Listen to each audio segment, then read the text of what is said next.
For the USA, this conflict is what I call the first type of war. It is still mostly the conflict between the barbarians somewhere far away, where we solve our political tasks, minimizing the risks for ourselves. So the position of the American administration, even though they say the very right words, it's still shaped in very pragmatic interests. Of course, I fully agree.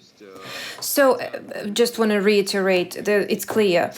For me, it's important for me to know your opinion, this contrast between the American and European position, because it feels like, in my opinion, for the Europeans, they are the most shocked people. They were shocked completely. So I'm interested to hear what you say from the psychological perspective. Is that correct? So is there a difference between Macron, Scholz, and Johnson? And what's the evolution that's going on month to month in the European leaders community? Yes. Let me finish the topic of Biden.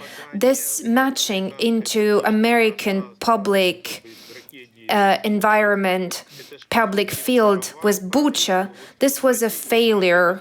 If we speak about European leaders, then let's get back to where we started. If Johnson originally declared the war, then this is only strengthening him because he has a very strange and interesting situation. Thanks to these events, Britain becomes they were out of the European Union, and then the UK becomes the subject of the international politics and European politics.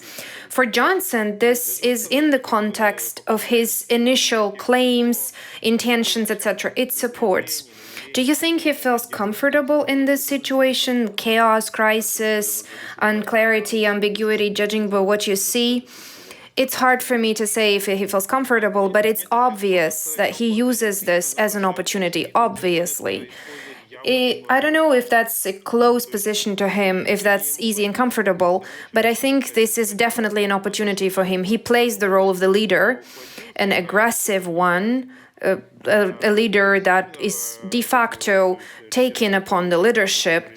I think he uses this as a unique opportunity because he uses a chance that was never there before. For these events are no less than strengthening. For France and Germany, this is more dramatic because I have a feeling when I'm listening to all of this, when I'm perceiving all these news, they've originally, even before the start of the war, they've accepted this and they've probably even come to the agreement with Putin in 2014, I think, that Ukraine would not exist as a subject. We will probably swap Poroshenko because they had these two observers, France and Germany. They understood what they were signing. They were not idiots. They understood what they were signing there in Minsk with Minsk agreements. That's why what I see and what claims they made, it was all about their acceptance. They're all about coming in good terms with what's going on. This is a good option to calm Putin down. I think when Macron was visiting Putin in February, yes, he was speaking. Yes, of course, Mr. Putin, this is so important. We need to take this into account, your security, etc. So if we take away these democratic illusions and look at the texts, I think they all understood everything and agreed upon everything earlier. For them, it would have been a relief if it had been blitzkrieg. Everything would have been very quick. They might have accepted and come to terms very quickly, and then they would bargain after that.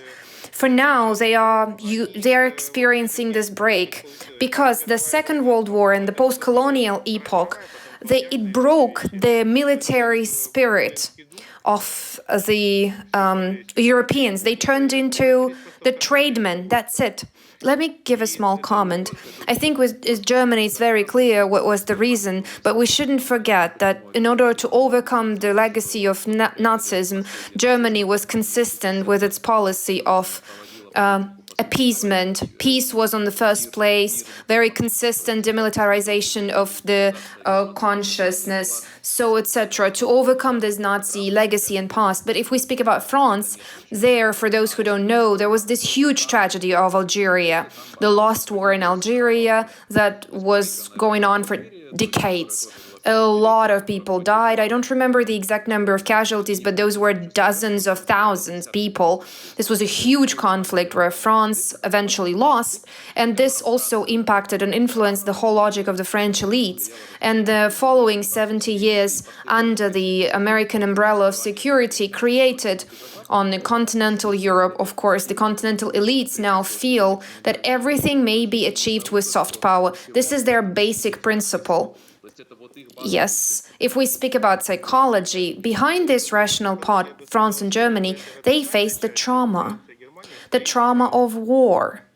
What does it mean, the trauma of war? We were in this war, we were the aggressions, we have the responsibility and the feeling of guilt. France as well, because of Algeria. Yes, I agree with you here.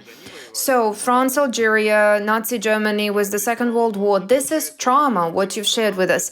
Trauma is when you have this guilt, when you start blocking a certain natural activities. For example, aggression is a natural activity. You block it completely, in a sense, as if it is symbolically connected to the violence and inappropriate casualties and sacrifices. For Germany, for example, if we speak about this guilt and paying for its karma, it seems like this is the most logical to become a peaceful country. No, karma is being paid differently. It's when you wage a war, but in a different manner. This is when you are exhausting.